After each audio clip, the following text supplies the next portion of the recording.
Hello everyone. कैसे हो आप सब? बहुत बढ़िया होंगे, उम्मीद करते हैं।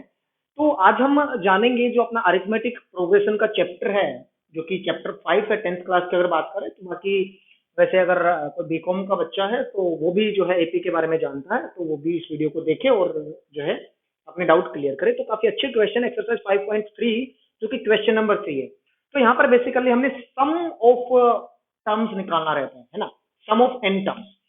तो इसके मैं एक बार फार्मूले जो है आपके साथ डिस्कस कर लेता हूँ। दो फार्मूले रहते हैं। एक पहला है S N is equal to N by two two A plus N minus one into D.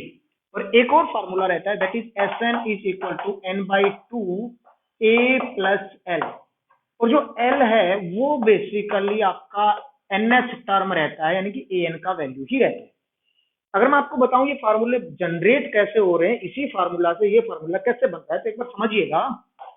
S N is equal to N by two, तो यू का यू, और जो ए टू ए है इसको मैं अगर ए प्लस ए लिख दूं, है ना, तो कोई दिक्कत नहीं है, plus N minus one into D.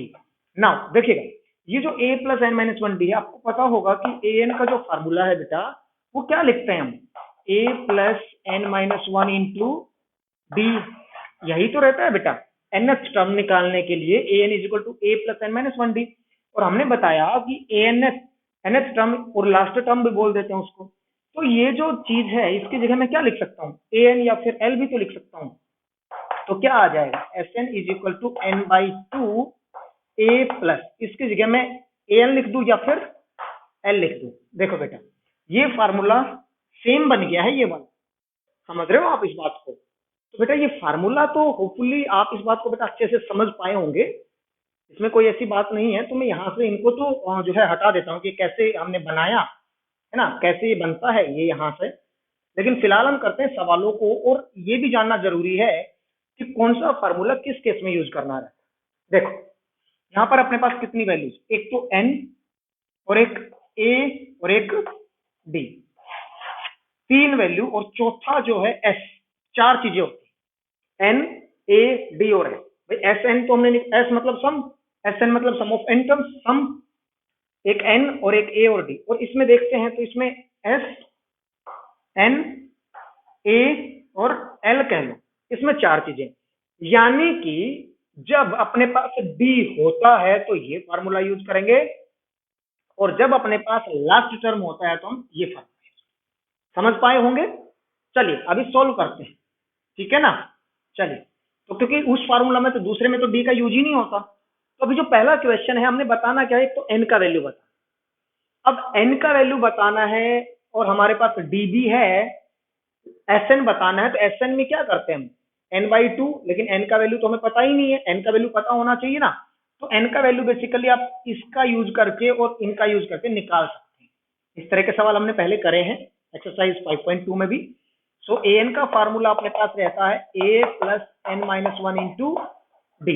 S N लगाने के लिए अपने पास एन तो होना चाहिए ना, तो एन तो है ही नहीं। तो पहले तो एन कैलकुलेट करेंगे। देखिए ए एन कितना दे रखा है, 50, ए का वैल्यू है 5 प्लस एन माइनस वन, और डी का वैल्यू कितना है 3। तो देखिए यहाँ पर सिर्फ एक ही वेरिएबल बचा है जो कि एन है, और उसका वैल्यू अब हम कैलकुलेट कर लेंगे। तो देखिए क्या होगा, ये जो 5 है ये प्लस है, इसमें प्लस का 5 है, ये लेफ्ट साइड में आके, बेटा ध्यान देना ध्यान देना, ये गलतियां करते हैं बहुत बच्चे। ये 5 इस साइड आके माइनस हो सकता है, क्योंकि इसके आगे प्लस का सिंबल है। ये प्लस 5 है बेटा, इस साइड आएगा माइनस हो सकता है, और इसको इस साइड ला भी सकते हैं, ठीक है ना। तो 50 माइनस 5 इज इक्वल टू, ये जो n माइनस वन है ना, इसके साथ ये 3 है, प्रोडक्ट में है, समझ रहे हो। तो मैं यहां से इसको जो है इन फार्मूलाज को हटा देता हूं, बाद में फिर से लिख देंगे बेटा, समझिएगा आप इन सब बातों को। तो अभी ये आएगा बेटा 45 is equal to N minus one into three. अब कुछ बच्चे इसको कैसे सोल्व करते हैं, इस 3 का प्रोडक्ट करते हैं, और कुछ करते हैं कि n जो है n माइनस वन के साथ ये 3 मल्टीप्लाई में है। तो आप लोग इसको ये भी कर सकते हो, n माइनस वन का ये 45, और ये जो 3 है ना बेटा, इस 3 को आप इधर लाके डिवाइड कर सकते हो। ये जो 3 है ये इधर आके 45 को डिवाइड कर देगा। तो देखिए बेटा 45 बटा 3, 45 को जब 3 से डिवाइड करेंगे बेटा 15 आ जाएगा। 45 बटा 3 15 is equal to N minus one, और एन का वैल्यू क्या आ जाएगा, ये जो माइनस वन है ये इधर आके प्लस वन हो जाएगा बेटा। 15 जमा 1 16, तो एन का वैल्यू बेटा 16 आ गया है। अब हमने क्या कैलकुलेट करना है, अब हमने कैलकुलेट करना है बेटा एस एन, यानी कि एन का वैल्यू 16 है तो एस 16 कैलकुलेट करना है। इसका मतलब ये हुआ हम फार्मूला जब ए एन है अपने पास और एन हमने कैलकुलेट कर लिया तो ए प्लस एल वाला फार्मूला लगा सकते हैं, यानी कि 16/2 और ए का वैल्यू है बेटा 5 प्लस एल का वैल्यू है 50। ध्यान दीजिएगा बेटा S N is equal to n/2 A plus L, S N is equal to n/2 A plus L, ये फार्मूला लगा रहे हैं।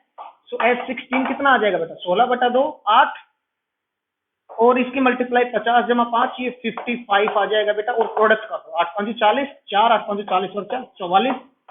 सो S16 बेटा अपने पास आ गया है 440।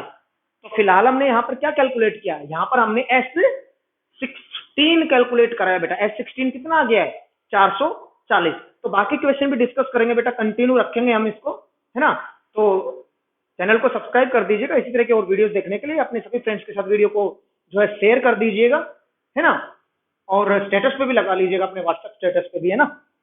जो भी प्लेटफॉर्म है जहां जहां आप शेयर कर सकते हो शेयर कर दीजिएगा बेटा, है ना। तो इसी तरह की अच्छी अच्छी वीडियो हम आपके लिए लेकर आएंगे और सारे क्वेश्चन को आपको बताएंगे कि मतलब करना कैसे उसको, तो आपके माइंड में वो आइडिया आएगा कैसे कि आप करें उसको सोल्व करते, है ना।